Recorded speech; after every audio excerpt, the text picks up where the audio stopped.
लोगों को लगा कि आईपीएल रोज इस बार नहीं आएगा। क्यों? बाबर आजम की वर्ल्ड कप फॉर्म है क्या जो टाइम आने पे गायब हो जाए? तो मैंने ये वीडियो शूट कर ली है और मुझे पता है ये कैसी बनी है, और ये भी पता है कि तुम्हें इसका पार्ट 2 भी चाहिए होगा। तो पार्ट 2 के लिए 2 चीजें करनी है। एक तो टेलीग्राम पे ज्वाइन और दूसरा सीजे शर्मा चैनल को सब्सक्राइब, क्योंकि पार्ट 2 आएगा तो वहीं आएगा। तो पहले तो मैं डिस्क्लेमर दे दूं थोड़ा कि ये वाली वीडियो मैंने पिछले साल भी डाली थी और उस पर व्यूज ना आने की वजह से मैंने वो कर दी थी प्राइवेट। तो किसी ने वो देखी हो तो आपकी मर्जी है भाई, अभी स्किप कर सकते हो। तो जी, ना तो मेरी किसी से दुश्मनी है और ना मैं किसी को हेट करता हूँ। इस वीडियो में सिर्फ जोक्स हैं, तो जी सब पे जोक्स किए जाएंगे और उन जोक्स को हम इस वीडियो के बाद भूल जाएंगे। इस वीडियो में बोली गई हर बात का वास्तविकता से कोई लेना देना नहीं है, सब जोक है। शुरू कर दें।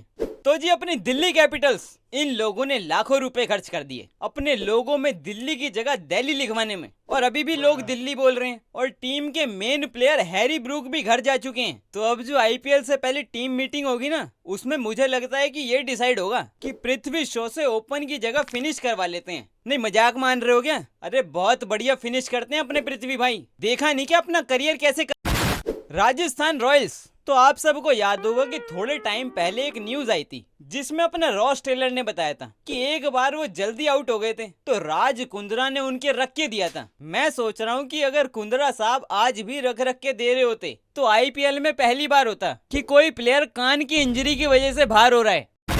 और गाइस, ई साला कप नमदे, इसका कन्नड़ा में मतलब होता है कि इस साल कप हमारा होगा। और ये हिंदी में ऐसा नहीं लगता कि आरसीबी के बाहर होने पे फैंस उन्हें गालियां दे रहे हो कि ई साला कप नमदे।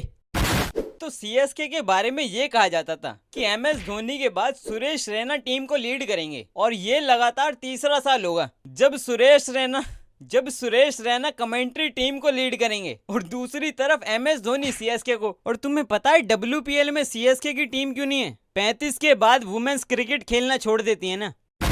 तो जो गुजरात टाइटंस, इनका क्या ही नाम लूं, वैसे इनका नाम तो इनका एक्स कैप्टन भी नहीं लेता। वैसे सुनने में ये आया है कि गुजरात टाइटंस एक नया एंथम बनवा रही है। मेरे भाई, जो आप हार्दिक पांड्या के अगेंस्ट बनवा रहे हो उसे एंथम नहीं कहते, डिस ट्रैक कहते हैं।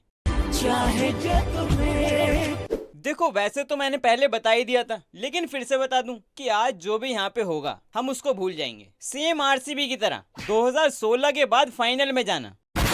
देखो, अब एमआई पे क्या ही जोक करूं, इनके लिए तो आईपीएल रूल्स ही जोक हैं। लेकिन मैं सच बताऊं तो सबसे ज्यादा जोक मैंने मुंबई पे ही लिखे थे, लेकिन अंबानी साहब ने वो भी खरीद लिए। और जब एमआई कहती है ना कि दुनिया हिला देंगे हम, तो सबसे पहले तो अंपायर अपना नाड़ा टाइट करता है कि सबसे पहले हमारी हिलेगी। और जब अंपायर्स अपने घर जाते हैं ना और रात को ओवर थिंकिंग करते हैं तो ये सोचते हैं कि अंबानी सर कहीं हमें ही प्यार से दुनिया तो नहीं बुलाते।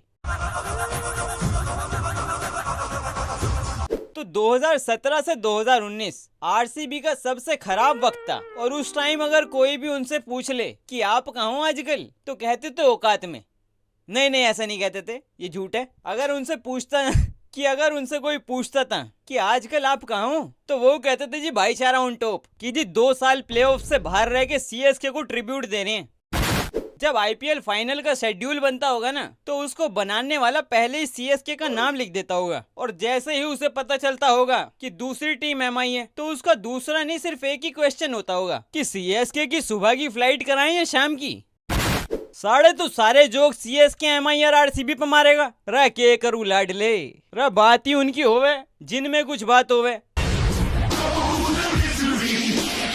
और आईपीएल का सबसे बेस्ट प्लेयर तुम कहोगे एबी डिविलियर्स, पोलार्ड, गेल, मैं कहता हूँ युवराज सिंह। किसी को आईपीएल खेलना है तो यूवी पाजी की तरह खेलो कि पैसे सारी टीम से ले लिए, लेकिन परफॉर्मेंस दी सिर्फ इंडिया के लिए। अरे आपको याद है कि एक कैलकुलेटर ऐप आता था जिसमें लोग अपनी फोटो रखते थे और वो लीक हो जाती थी? वो कभी आरसीबी फैंस की नहीं हुई, क्योंकि इन्हें जरूरत ही नहीं कैलकुलेटर की, क्योंकि साल के 2 महीने इनकी सोशल मीडिया पे इतनी अच्छी ट्रेनिंग हो जाती है कि इन्हें किसी कैलकुलेटर की जरूरत ही नहीं पड़ती। और सोशल मीडिया पे मैं अभी ये भी देख रहा था कि पॉपुलेशन कंट्रोल बिल की बात हो रही है। देखो, वो तो मुझे पता नहीं कि कब आएगा, लेकिन एक पॉपुलेशन बिल आरसीबी फैंस के लिए जरूर आना चाहिए, क्योंकि जितनी स्पीड से इनकी पॉपुलेशन बढ़ रही है, नहीं मेरी मत मानो, खुद बाहर निकलो और हर 100 मीटर पे एक बच्चे से पकड़ के पूछो कि भाई किसका फैन है। और हम सबको पता है कि अपने गौती भाई केकेआर में वापस आ गए हैं और ये न्यूज भी आ रही है कि अगले साल मेगा ऑक्शन होना है और गौती भाई ने पॉलिटिक्स भी छोड़ दी है। तो ये तो पक्का हो गया है कि अगले साल वो मेगा ऑक्शन में केकेआर के लिए टेबल पे बैठेंगे और मेरे हिसाब से ये होंगे उनके कुछ targeted players. Naveen ul Haq, Jonny Bairstow, Kesrick Williams, Rubel Hossain, Mitchell Johnson, James Faulkner, Jos Buttler, Shakib Al Hasan. अगर इनमें से 70% भी प्लेयर गौती भाई को मिल गए, उन्होंने रिटायरमेंट वापस ले लेनी है। मैं कभी कभी सोचता हूँ कि अगर मुंबई इंडियंस के नाम में इंडियंस ना होता तो मेरी कंफ्यूजन दूर ही नहीं होती और मुझे आज भी कंफ्यूजन होती कि कहीं मुंबई युगांडा में तो नहीं है।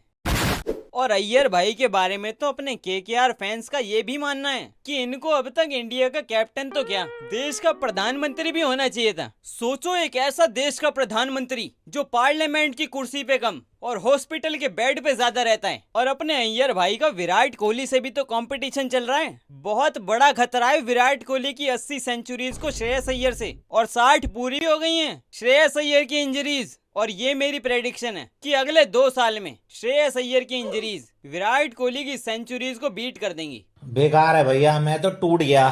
तो अभी तो इंजन गर्म होना शुरू हुआ है। ये मान लो कि अभी तो मैंने अनार और फुलझड़ी जलाई है, अभी तो वो बिछाने वाली लड़ी खोली तक नहीं है और बहुत टीमें रह भी गई हैं। और मैं भी चाहता हूँ और तुम भी चाहते हो कि इस वीडियो का पार्ट 2 आए। तो सिंपल है बिल्कुल कि सीजे शर्मा चैनल पे जाओ और उसे सब्सक्राइब कर लो, क्योंकि पार्ट 2 वहाँ आएगा। और वहाँ तभी आएगा जब तुम टेलीग्राम ज्वाइन करके बताओगे मुझे कि ये पार्ट 2 चाहिए। तो लिंक है डिस्क्रिप्शन और कमेंट्स में, पहुँच जाना। मिलते हैं।